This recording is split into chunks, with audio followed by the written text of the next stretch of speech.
البحر قبل ان تنفد کلمات ربی ولو جئنا بمثلہ مددا۔ معزز سامعین گرامی قدر، سورۃ فاتحہ کے فضائل کے حوالے سے آپ کے سامنے گزارشات کو رکھا تھا۔ انہی میں سے ایک فضیلت یہ ہے کہ جناب ابو سعید رضی اللہ کو رسول اللہ صلی اللہ علیہ وسلم نے حالت نماز میں آواز دی۔ وہ نماز پڑھ رہے تھے، رسول اللہ صلی اللہ علیہ وسلم نے انہیں آواز دی، انہوں نے نماز کو جلدی سے ختم کیا اور رسول اللہ صلی اللہ علیہ وسلم کی بارگاہ میں پہنچ گئے۔ رسول اللہ صلی اللہ علیہ وسلم نے پہلے ایک مسئلہ یہ سمجھایا کہ کیا تم نے قرآن پاک کی آیت نہیں پڑھی کہ جب اللہ اور اس کے رسول تمہیں پکاریں تو تم فوراً ان کی بات کے اوپر لبیک کہا کرو؟ تو تم نماز پڑھ رہے تھے، تمہیں تو چاہیے تھا کہ نماز اسی وقت توڑ دیتے اور میں محمد صلی اللہ علیہ وسلم کی بات کو سنتے۔ ایک تو اس بات کے اندر آپ کی اور میرے لیے ہدایت اور رہنمائی موجود ہے۔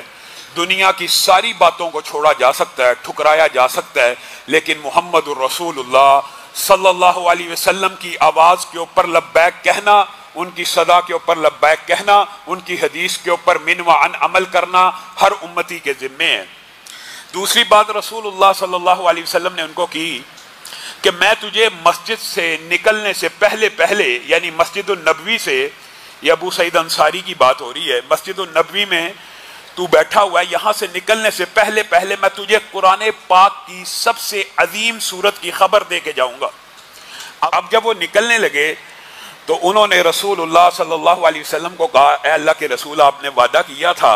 کہ آپ قرآن پاک کی سب سے عظیم سورت کی خبر دیں گے۔ یہ آپ کے اور میرے لیے خوشخبری کی بات ہے کہ ہمیں بھی یہ پیغام پہنچ گیا، اور ہم نے پہلے آپ کے سامنے سورۃ فاتحہ کے جو بھی فضائل رکھے تھے، میں نے اور آپ نے اپنی زندگی کے اندر اس کی تلاوت کا معمول بنانا ہے۔ رسول اللہ صلی اللہ علیہ وسلم نے کہا، ہاں ابو سعید، وہ سورۃ فاتحہ ہے جس سے قرآن پاک کی ابتدا ہوتی ہے، اور اس بات کے اوپر امت کا اجماع ہے۔ چونکہ رسول اللہ کی حدیث آگے اجماع نہ بھی ہوتا کہ قرآن پاک میں سب سے اعظم سورت اگر کوئی ہے تو سورۃ فاتحہ ہے۔ بعض ساتھیوں نے ضمنی طور پہ کچھ سوالات کیے، ان کا بھی جواب دے دوں کہ یہ جو سورۃ فاتحہ کا آپ نے دم بتایا ہے، یہ براہ راست جسم پہ کیا جا سکتا ہے، پانی پہ کیا جا سکتا ہے۔ تو میرے بھائیو، یہ بات یاد رکھیں کہ سنت طریقہ دم کا یہ بھی موجود ہے کہ رسول اللہ صلی اللہ علیہ وسلم کے اوپر امی عائشہ جب دم کیا کرتی تھی تو انہی کے ہاتھوں کو انہی کے بدن پہ پھیرا کرتی تھی کہ ان کے ہاتھ زیادہ برکت والے ہیں۔ گویا ہاتھوں کے اوپر پھونک مار کر ان کا دم بھی کیا جا سکتا ہے، پانی کے اوپر تھتکار کر اس کا بھی دم کیا جا سکتا ہے، اس میں کسی بھی قسم کی کوئی قباحت موجود نہیں۔ بعین اسی طرح کی حدیث جناب ابی ابن کعب، جن کی کنیت آپ کے علم میں ہونی چاہیے، کیا ہے؟ ابو منذر، اور رسول اللہ صلی اللہ علیہ وسلم نے جیسے ابو سعید کو یہ کہا کہ تجھے پتہ ہے قرآن پاک کی کون سی سب سے بڑی سورت ہے، سب سے عظیم سورت ہے، اور ان کو خبر دی، اسی طرح ابی ابن کعب سے سوال کیا، اے ابی ابن کعب،